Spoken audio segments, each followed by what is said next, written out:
ঠাকুর কখনো আমাদের সোজাসুজি ধর্মের তত্ত্বোপদেশ দিতেন না, এইরূপ গল্পের মধ্য দিয়া বুঝাইতেন। তখন গল্প শুনিয়া হাসিতাম, ভালো লাগিত।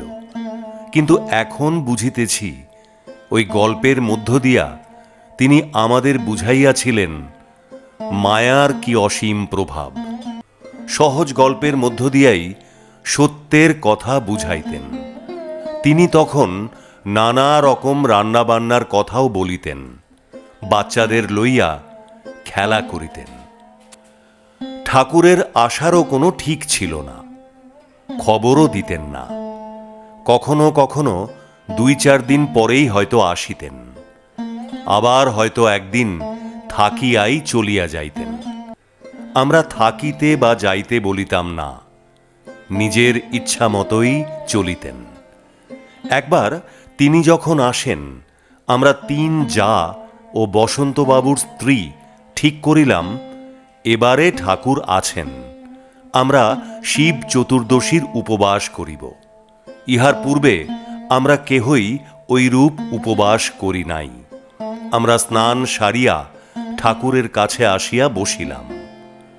ঠাকুর বলিলেন, খাইয়াছেন কি? আমরা মুচকি মুচকি হাসিতেছিলাম। কে একজন বলিলেন, আজ তো শিব চতুর্দশীর উপবাস। ঠাকুর বলিলেন, ও, উপবাস করিয়াছেন বুঝি? শিব চতুর্দশীর দিন উপবাস করা ভালো, খুব ভালো। কয়েকবারই এই কথা বলিলেন। তখন আমার কোনো একটি মেয়ে কোলের ছিল। তাহাকে দেখাইয়া ঠাকুর বলিলেন, পিতাইন্না দুধ খাইয়া তো এর অসুখ করিবে, আপনি একটু মাছের ঝোল ভাত খাইয়া আসেন। অনেক লুচি টুচি ভাজাও ছিল। অন্যদের 3 জনকে বলিলেন, ওইখানে গিয়া দেখেন কি কি আছে, গিয়া খান, পর্দাটা ফেলিয়া দিন, কেহ দেখিবে না। আমি গিয়া ভাত খাইলাম, এরা লুচি মন্ডা খাইলেন। ঠাকুর আমাদের এই উপবাস করাইলেন।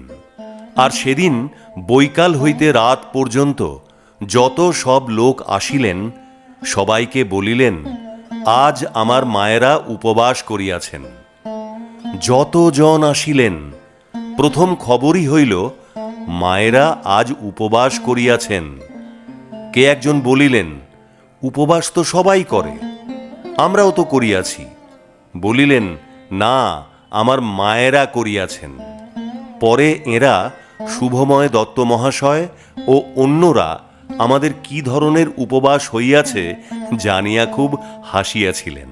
পরের দিন কামিনী বারুজ্যের বাসায় ইনি রায়বাহাদুর শুভময় দত্ত ও আমার ভাসুর ঠাকুরকে গাড়ি করিয়া দিয়া আসিলেন। সেদিন খুব বৃষ্টি ছিল। এরা স্নান করিয়া খাইতে যাইবেন কি বসিয়াছেন, এমন সময় ওই বৃষ্টির মধ্যে ঠাকুর হাঁটিয়া বাড়ি আসিয়া পৌঁছিলেন। পিছনে পিছনে কামিনীবাবু ছুটিতে ছুটিতে আসিতেছিলেন। তিনি বলিলেন, ঠাকুর সেখানে যাইয়াই বলিলেন, আমি যাই মা।